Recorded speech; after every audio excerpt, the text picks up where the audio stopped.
Story 1. The night shift is a different world. By day, the site is a symphony of chaos. The roar of generators, the shriek of saws, the shouts of men in hard hats. But at night, under the harsh, artificial glare of the floodlights, it's a skeleton. Just me, my excavator, and the skeletal frame of the future high-rise clawing at the bruised purple sky. My name is Sal, and I've been running heavy machinery for 20 years. I know the sounds of the earth. I know the groan of stressed rock, the wet suck of clay, the gritty scrape of gravel. The machine is an extension of my own hands. I can feel the change in terrain through the vibrations in the control levers. We were behind schedule, digging the foundation for the sub-basement parking. The foreman, Dave, was pushing us hard, promising bonuses we all knew were lies. My job was simple. Dig, dump, repeat. The pit was already 40 feet deep, a muddy wound in the city's gut, surrounded by soaring walls of earth and rebar. That's when I felt it. A change. Not the jarring shudder of hitting granite, but a dull, hollow thump. It was a sound that didn't belong. A sound that absorbed the impact instead of fighting it. I pulled the bucket back, the hydraulics hissing in the quiet. In the scoop, among the dark soil, was a chunk of rotted wood. And something else. I killed the engine, the sudden silence pressing in. Climbing down the steel ladder into the pit, the air grew colder, thick with the smell of damp earth and something else. Something faintly sour, like old laundry. My boots sank into the mud as I approached the excavator bucket. Lying there was a small porcelain doll's head, no bigger than my thumb. One of its painted blue eyes stared up at the floodlights. The other was a black, empty socket. A shiver, cold and unwelcome, traced a line down my spine. I told myself it was nothing. This whole district was built on a century of landfill and forgotten tenements.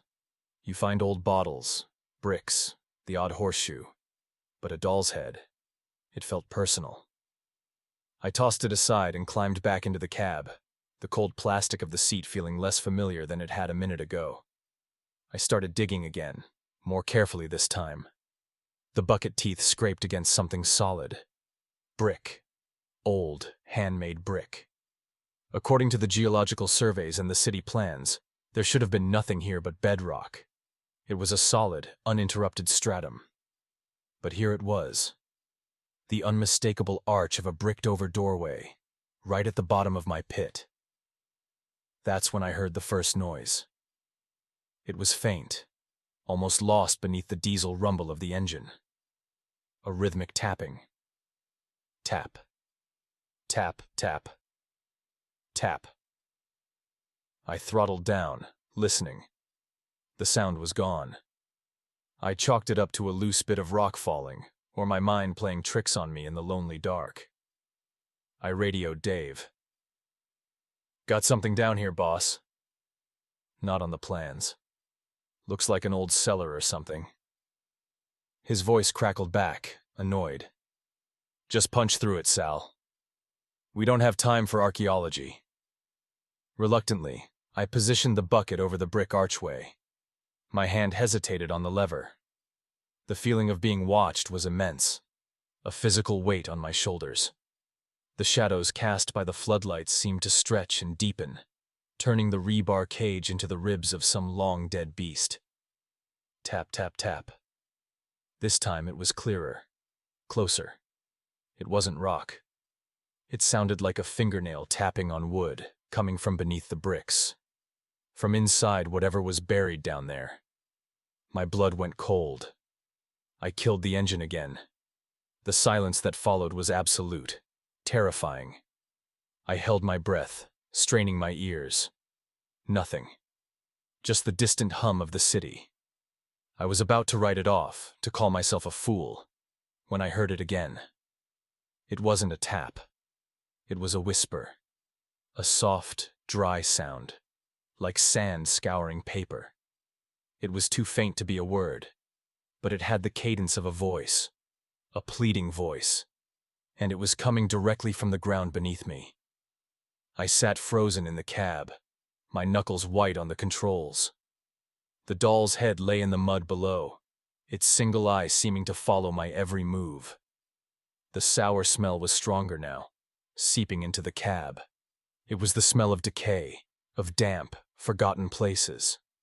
With a shaking hand, I nudged the lever, lowering the heavy steel bucket until its teeth rested on the crown of the brick arch. The whisper stopped. The whole site held its breath. I thought about Dave's order, about the schedule, about my paycheck. Then I thought about that tiny, insistent tapping and the dry, desperate sound that had followed. Something was down there. Something had been sealed away, and it knew I was here. I yanked the lever back, raising the bucket high. I didn't punch through.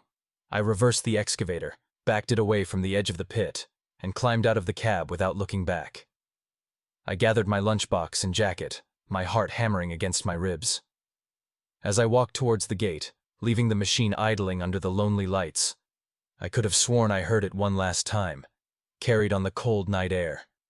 Not a whisper, but the faint, unmistakable sound of a child weeping in the dark. I didn't stop walking. I don't think I'll ever be able to work a night shift again. Story 2. The generator sputtered its last breath, and the world went quiet. Not peaceful quiet, but the dead, heavy silence of a place that's loud all day. I stood in the half-finished lobby of the Azure Heights luxury condos, the last man on site. Just had to sign off on the day's logs before heading home. Outside, the sunset bled a bruised purple across the sky, and the skeletal frames of the upper floors clawed at the fading light.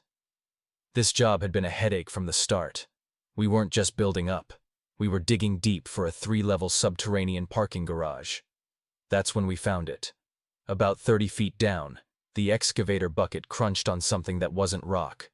It was old brickwork, the arched roof of a cellar that wasn't on any city plans. The foreman, a guy named Henderson who'd seen it all, just grunted and told us to clear it out. It was from the old sanatorium that stood on this land a century ago. We found rusted bed frames, shattered glass vials, and leather straps with tarnished buckles.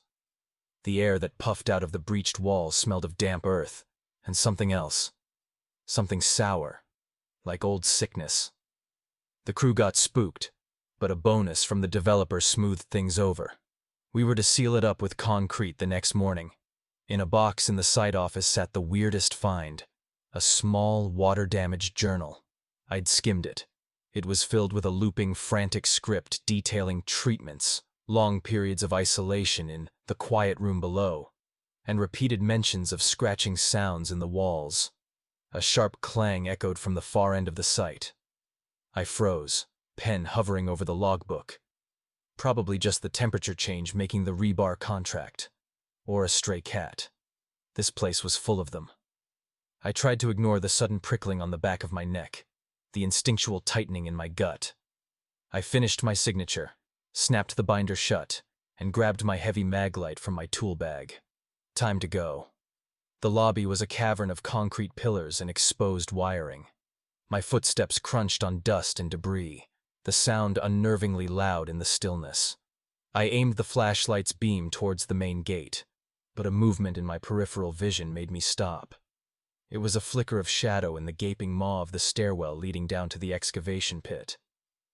"Hello?"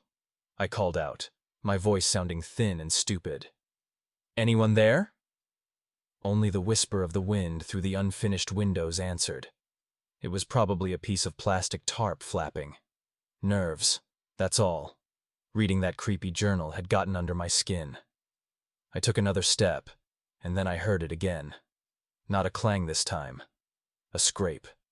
It was the slow, deliberate sound of metal being dragged across stone. It was coming from below. From the pit. From where we'd opened that old cellar. My blood went cold. Every rational thought told me to get in my truck and drive. But I couldn't.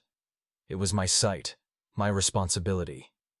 What if some kids had snuck in? They could fall, get seriously hurt. Bolting the door and leaving felt like a coward's move. Clutching the maglite like a club, I walked to the edge of the massive pit. The beam cut a bright, lonely circle in the oppressive darkness. Down below, the exposed earth fell away into the black square of the cellar's entrance. The air wafting up still carried that sour, medicinal smell, but now it was sharper, fresher somehow. Scrap! It was louder now, closer. It was coming from inside the cellar. It sounded like one of those rusted bed frames being dragged across the floor. My heart hammered against my ribs, a frantic drumbeat in the silence. This wasn't kids. This wasn't the wind. My light trembled as I swept it back and forth across the cellar's opening. For a moment, the beam caught something on the brick wall just inside the entrance. I zoomed the focus, my breath catching in my throat. Scratches. Deep gouges in the century-old brick, pale and raw against the dark, grimy surface. They looked like fingernail marks. We'd seen old, faded ones when we first broke through. But these... The dust on the brick was freshly disturbed. They looked new. My mind reeled, trying to find a logical explanation. An animal? A badger? No animal could do that to brick. The scraping stopped. The silence that followed was worse than the noise.